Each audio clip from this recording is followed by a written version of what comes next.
responded to your comments the other day about the Fury fight, and he labelled you a failure and you didn't know how to promote in America, and he can't take you seriously. What are your thoughts on that? Well, so my thoughts on that are I've got 3 hours sleep before I fly to LA for a press conference in front of more people that is at his show tomorrow night.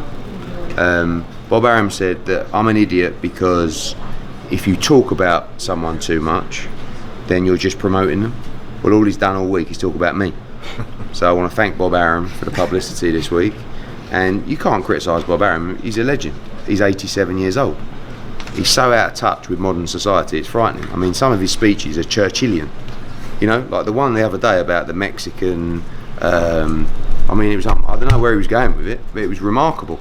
But what young fan wants to hear that?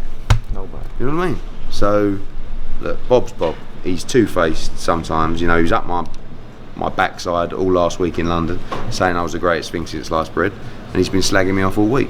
But it's boxing, isn't it? Don't take anything personal. Tough love. Hey, Tough Eddie, love.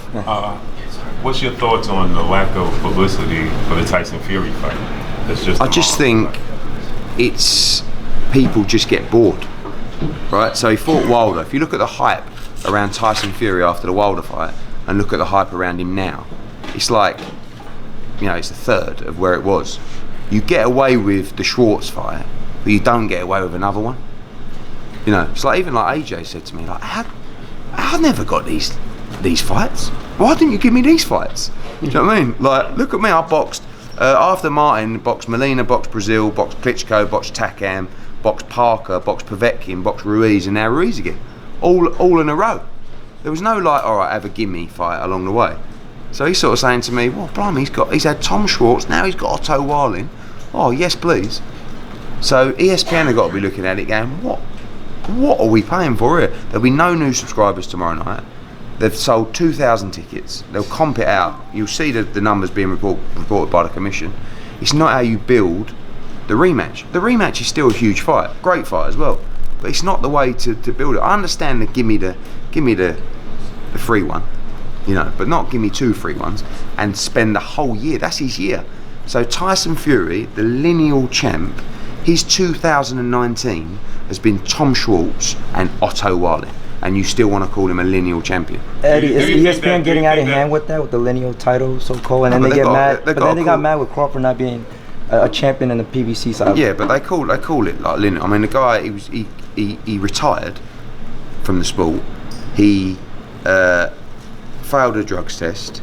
He relinquished his belts, and then decided to cut. I mean, like, you know, lineal. I understand lineage, or whatever it's fucking called.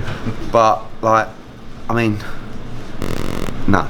Eddie, we see that if you would have put on, or if Deontay Wilder, Anthony Joshua would have fought Tom Schwartz and Otto-Wallin, and you put those fights on, you guys would be absolutely getting murdered. Do you think that the reason? Listen, I got murdered when we put the Andy Ruiz fight on. Do you think it's Tyson Fury's backstory as to why he doesn't get as much? No, because but no one's. You have to understand the levels of interest and publicity between the two. Like in the UK, Anthony Joshua is like to the ceiling, and Tyson Fury his popularity has risen incredibly since the Wilder fight, but they're not on the same level profile wise. So you get away with it because of Bob's Bluster, ESPN, you know, blah blah blah. But like, people talk about ESPN, oh, it's going to change his profile. Like the profile's massive, the audience is massive. Well, if the audience is massive and the build-up shows are so incredible, why haven't they sold a ticket? Eddie, well, based on your comments, you're saying that obviously the 2 Fury fights aren't as big since Wilder. What does that say about Wilder? Because if he's not able to pull the numbers, then he obviously needed Wilder to do so, wouldn't you say? Yeah, he does. No, he does. He does. He definitely does. I mean, there's very few fighters. AJ was one of them. Whether he's still one of them, you know, is still a huge name. But he was a guy that could actually fight anyone. He didn't, and still sell out arenas, right? But Wilder has fought Brazil, who was his mandatory, and he's fighting Ortiz.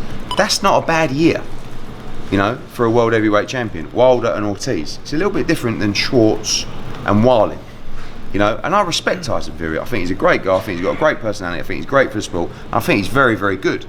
And I don't blame him. Like, any fighter with a team would take the most amount of money for the easiest fights. That's the promoters and the managers' jobs. The fighters have to be protected from fighting these crazy fights. So I don't blame his team. They've done a great job getting him loads of money for easy fights. Eddie, what do you think about Derek Chishora's outburst? Is he going to remain on the card? Yeah, of course he's remaining on the card. Derek was disrespectful the way he came out. You can tell him. I think you never know what Derek Chisora is going to do. But the thing is with that card is, right, from a boxing perspective, the main event is quite clear. It's a unification matchup, it's a Ring Magazine title, it's Regis Progress against Taylor. From a casual fan perspective, particularly in London, Derek Chisora is probably the main event. But our show is paired with the World Boxing Super Series, and because of certain TV deals in place, Progress Taylor really needs to be the main event. But Derek is co-main event, and I'll probably have to buy him a new watch. Eddie, if Chisora pulls out, is Big Baby possibility for you guys to have that priority conversation and things work out? Is he a possibility? Well, Big Baby's very expensive. You know, this is like what they talk about. This is like what they talk about Joe Joyce. You know, he's not gonna take Joe Joyce money to go to England and fight Joe Joyce. Yeah. So, you know, I'll fight Chisora anywhere. Chisora's a good fight. He's a good fight. Knock his ass out. But like I said, listen, Eddie does know me pretty well when it comes to the business side, so you know how to get me to England, and I gladly knock his ass out. What, me or Chisora? Nah. I'm going to get a flight. Speak soon, right? Any words on the Monte Carlo show? Huh? Monte Carlo show. November 30th, we'll announce the card next week.